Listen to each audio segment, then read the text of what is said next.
Alors bonjour à tous, mon nom c'est Nicolas Fradette et voici une capsule de langage non verbal.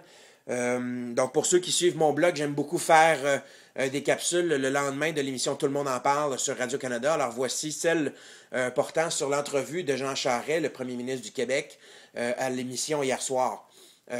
Donc en général, M. Charest est un politicien d'expérience et je pense qu'il a en général un langage non-verbal et il projette une image assez convaincante. Il a un langage non-verbal assez solide. Il utilise rarement les gestes d'apaisement. Il est assez convaincant et convaincu lui-même dans son discours. Et je pense en majeure partie, c'est ce qui fait de lui.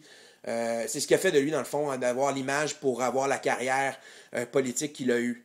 Les gens veulent toujours avoir des gens convaincus et convaincants devant eux.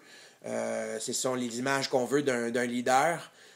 Et quand on est en politique, évidemment, si on a une image de quelqu'un qui est pas sûr de lui-même, qui n'est pas convaincu lui-même, c'est très difficile de se mettre dans une bonne position de leadership et d'accéder au pouvoir. Il y a eu des politiciens dans les dernières années, tant au Québec qu'au Canada, qui ont eu beaucoup de misère avec ça. Même des politiciens actuels en ce moment qui sont dans les oppositions au Québec et au Canada, qui ont de la misère avec leur image.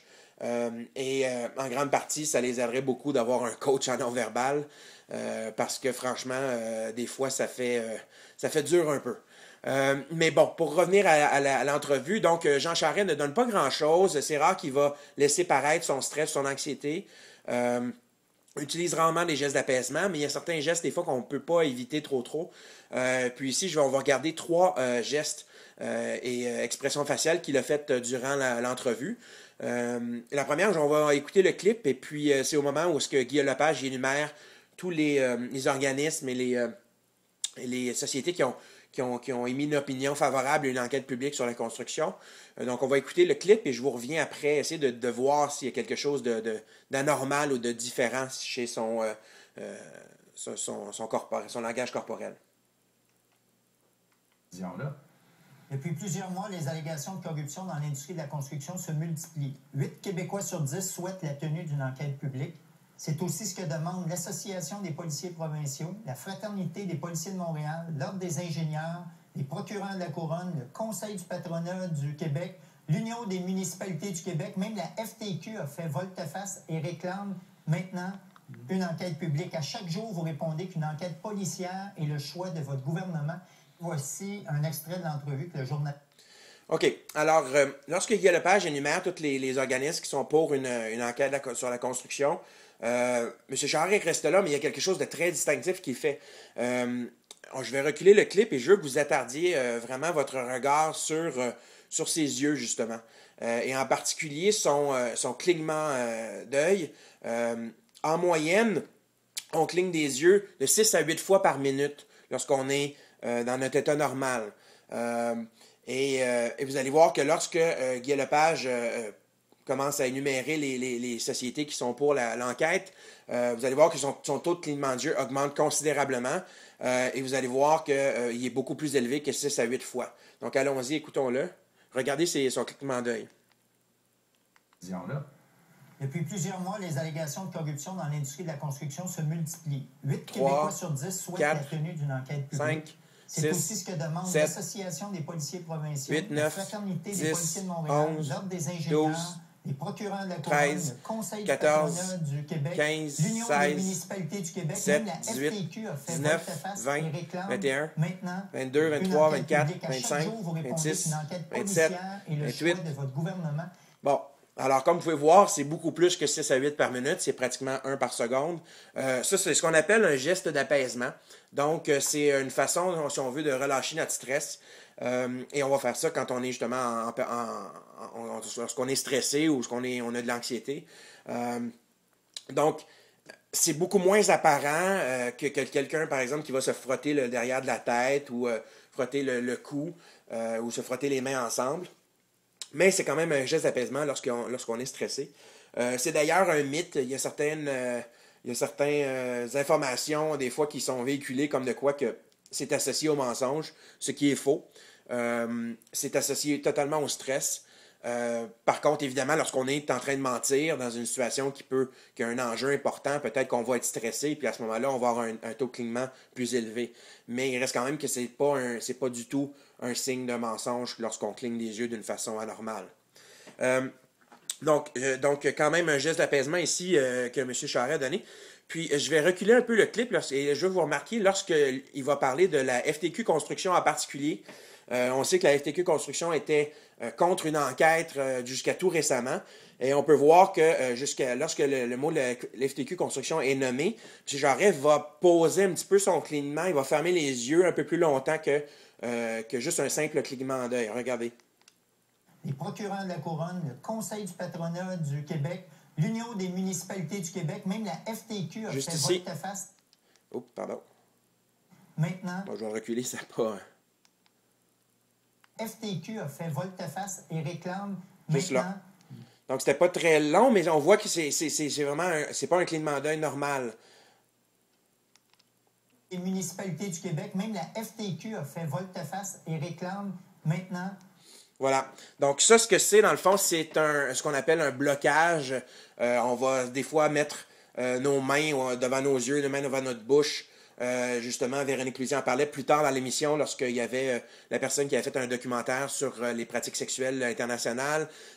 Effectivement, lorsqu'on met justement nos mains devant nos yeux, devant notre bouche, devant nos oreilles même, c'est une façon de bloquer l'information qui est devant nous.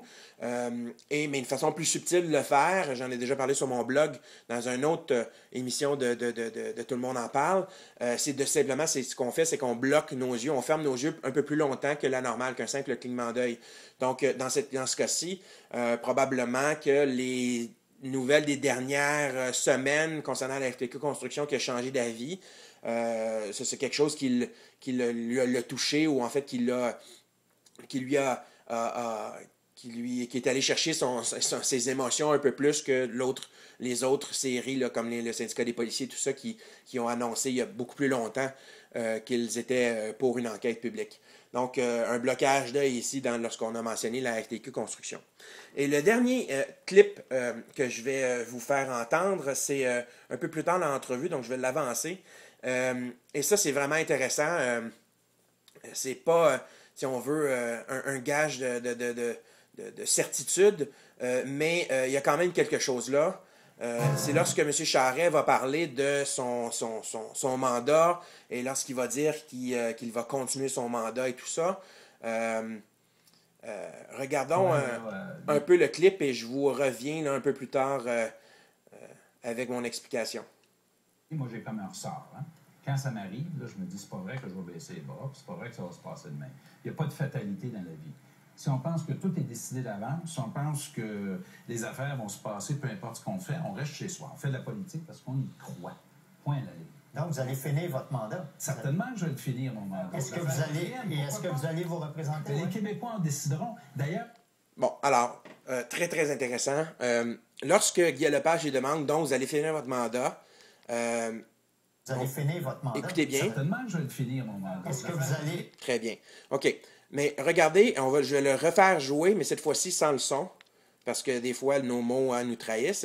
En fait, le langage non-verbal nous trahit. Alors, je vais mettre je vais enlever le son. Et puis, regardons le clip encore une fois. Donc, le Guy Lepage va poser la question. Donc, vous allez finir votre mandat. Regardez qu'est-ce qu'il dit. Oups. Regardez sa tête, comment elle hoche de gauche à droite. Donc, vous allez finir votre mandat? Non.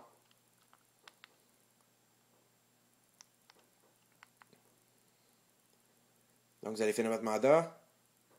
Non, je vais finir mon mandat. Donc, je vais le répéter une dernière fois.